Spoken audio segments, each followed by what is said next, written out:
जय श्री कृष्ण भाइयों और बहनों। आज के इस वीडियो में मैं आपको कार्तिक मास महात्म्य के 9वें अध्याय की कथा सुना रही हूँ। कथा शुरू करने से पहले आपसे एक रिक्वेस्ट है कि अगर आप मेरे चैनल पर नए हैं और आपने मेरे चैनल को अभी तक सब्सक्राइब नहीं किया है तो कृपया करके सब्सक्राइब कर लीजिए और हमारे इन वीडियोज़ को अधिक से अधिक शेयर कीजिए जिससे सभी इसका लाभ उठा सकें। तो चलिए आज 9वें दिन की कथा शुरू करते हैं।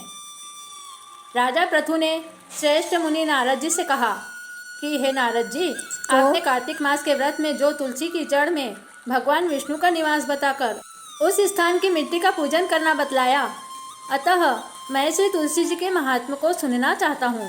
तुलसी कहाँ और कैसे उत्पन्न हुई यह बताने की कृपा करें। नारद जी ने कहा, हे राजन, आप सावधान होकर तुलसी जी की महिमा तथा उनके जन्म का प्राचीन इतिहास सुनो। एक समय जब देवगुरु बृहस्पति और देवराज इंद्र कैलाश पर्वत पर शंकर जी का दर्शन करने गए तो भगवान शंकर ने अपने भक्त की परीक्षा ली। उस जटाधारी दिगंबर ने उनके मार्ग में अवरोध डाला। यद्यपि वह तेजस्वी, शांत, लंबी भुजा और चौड़ी छाती वाले गौरवर्ण अपने विशाल नेत्रों से युक्त तथा सिर पर जटाधारे वैसा ही बैठे थे, तथापि उन भगवान शंकर को न पहचानकर इंद्र ने उनका नाम, धाम आदि परिचय पूछा और कहा, शंकर जी अपने स्थान पर हैं या कहीं गए हैं। इस पर उस तपस्वी ने कुछ नहीं कहा, परंतु त्रिलोकीनाथ के ऐश्वर्य से गर्वित होकर इंद्र कब चुप रहने वाले थे। उन्होंने क्रोधित होकर तपस्वी से भुड़क कर कहा, अरे मैं पूछता हूँ, तू उत्तर क्यों नहीं देता? मैं अभी तुझे वज्र से मारता हूँ, फिर देखता हूँ उस दुर्मति की रक्षा कौन करता है। ऐसा क्रुद्ध हो इंद्र ने जो ही उस दिगंबर को मारने के लिए हाथ में वज्र लिया, त्यों ही भगवान शंकर ने वज्र सहित इंद्र का हाथ स्तंभित कर दिया और विकराल नेत्र करके भगवान शंकर ने उसे देखा।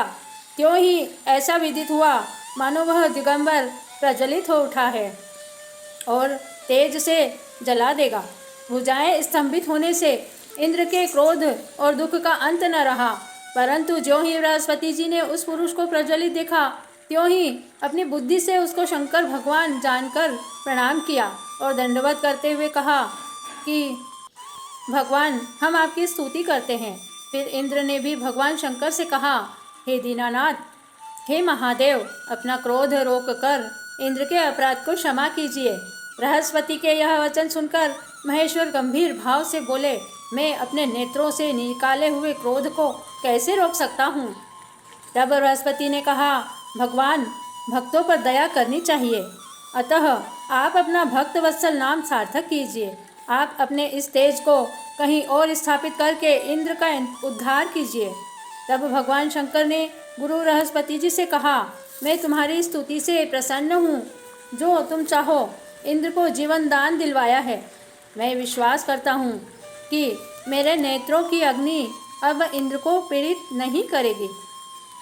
बृहस्पति ने ऐसा कहकर भगवान शंकर ने अपने माथे से निकले हुए अग्नि तेजमय को अपने हाथ में लेकर क्षीर सागर में डाल दिया। फिर लीलाधारी भगवान अंतर्ध्यान हो गए। इस प्रकार जिनको जानने की इच्छा थी उसे जानकर इंद्र और बृहस्पति अपने स्थान को चले गए।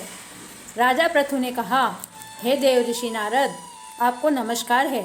कृपा करके आप यह कहिए कि जिस समय भगवान शंकर ने अपने माथे का वह तेज क्षीर सागर में डाल दिया तो उस समय क्या हुआ। नारद जी ने कहा, हे राजन, जब भगवान शंकर ने अपना वह तेज क्षीर सागर में डाल दिया तो उस समय वह शीघ्र ही बालक होकर गंगा सागर के संगम पर बैठकर संसार को भय कर देने वाला रुदन करने लगा। इसके रुदन को समस्त संसार व्याकुल हो उठा। लोकपालों के मन में भी व्याकुलता हुई। चराचर चलायमान हो गया। शंकर सुवन के रुदन से ब्रह्मांड व्याकुल हो गया। शंकर सुवन बहुत रुदन करने लगे। समस्त देवता और ऋषि मुनि व्याकुल होकर लोक पितामह श्री ब्रह्मा जी की स्तुति में और उनकी शरण में गए। सब ने मिलकर श्री ब्रह्मा जी को प्रणाम किया और स्तुति की। फिर कहा कि हे पितामह, यह तो बड़ा भयंकर समय उपस्थित हुआ है। हे महायोगिन, इसका नाश कीजिए। सब देवताओं की ऐसी बात सुनकर श्री ब्रह्मा जी सत्यलोक से उतरकर उस बालक को देखने के लिए समुद्र तट पर गए। समुद्र ने ब्रह्मा जी को आता हुआ देखकर प्रणाम किया। और बालक को उठाकर उनकी गोद में दे दिया। तब विस्मित होकर श्री ब्रह्मा जी ने पूछा कि सागर, तुम शीघ्र कहो कि यह बालक किसका है। समुद्र ने विनम्र शब्दों में कहा, प्रभो, यह तो मैं नहीं जानता, किंतु मुझे इतना अवश्य ज्ञात है कि यह संगम गंगा सागर के संगम पर प्रकट हुआ है। अतएव हे जगतगुरु, आप इस बालक का जात कर्म आदि संस्कार कीजिए, इसका जातक फल बताइए। नारद जी कहते हैं कि इधर तो सागर ब्रह्मा जी के गले में हाथ डालकर बार बार उनका आकर्षण कर रहा था। फिर तो उसने ब्रह्मा जी का गला इतने जोर से पकड़ा कि उससे पीड़ित होकर ब्रह्मा जी के नेत्रों से आंसू टपकने लगे। किसी प्रकार से ब्रह्मा जी ने अपने दोनों हाथों का जोर लगाकर अपना गला छुड़ाया और सागर से कहा कि हे सागर, सुनो, मैं तुम्हारे पुत्र का जातक फल कहता हूँ। मेरे नेत्रों से जो यह जल निकला है, इस कारण इसका नाम जलंधर होगा। यह उत्पन्न होने के साथ ही तरुण हो गया है। इससे यह सब शास्त्रों का पारगामी, महापराक्रमी, महावीर, जवान, महायोद्धा और रण दुर्मत होगा। यह बालक सब दैत्यों का अधिपति और भगवान विष्णु को जीतने वाला होगा तथा यह कहीं भी न हारेगा। एक भगवान शंकर को छोड़कर यह सबसे अवध्य होगा। जहाँ से उत्पन्न हुआ है फिर वहीं जाएगा। इसकी स्त्री बड़ी पतिव्रता, सौभाग्यशालिनी, सर्वांग सुंदरी और परम मनोहर, मिष्टभाषिणी तथा शीलवान होगी। नारद जी कहते हैं, हे राजन, सागर से ऐसा कहकर ब्रह्मा जी ने शुक्राचार्य को बुलाकर उनके हाथों से बालक का राज्याभिषेक कराया और आप अंतर्ध्यान हो गए। फिर तो बालक को देखकर सागर बड़ा ही प्रसन्न हुआ और घर आ गया। कितने ही उपाय से उसका पालन कर उसको पुष्ट किया। फिर कालनेम नामक असुर को बुलाकर उसका वृंदा नाम की कन्या से सविधि विवाह करवा दिया। उस विवाह में बड़ा उत्सव हुआ। श्री शुक्राचार्य के प्रभाव से स्त्री सहित जलंधर दैत्यों पर राज्य करने लगा। एक समय जब समुद्र का पुत्र जलंधर अपनी स्त्री वृंदा के सहित असुरों से सम्मानित होकर सभा में बैठा था, तभी गुरु शुक्राचार्य वहां पहुँचे, जिनके तेज से सब दिशाएं प्रकाशित हो गई।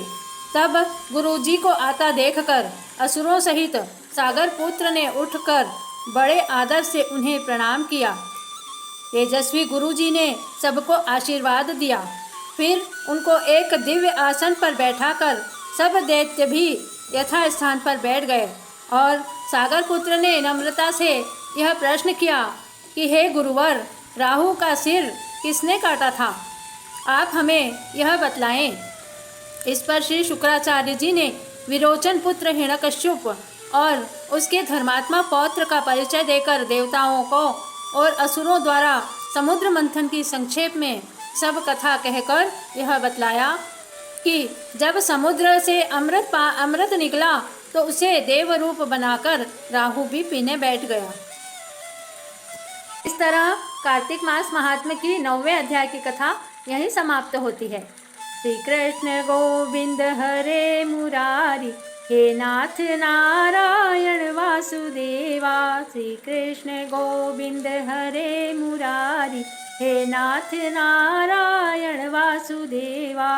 गोपाल कृष्ण भगवान की जय। प्रत्येक व्यक्ति को कार्तिक महात्म्य सुनने के बाद इस मंत्र का जाप अवश्य करना चाहिए।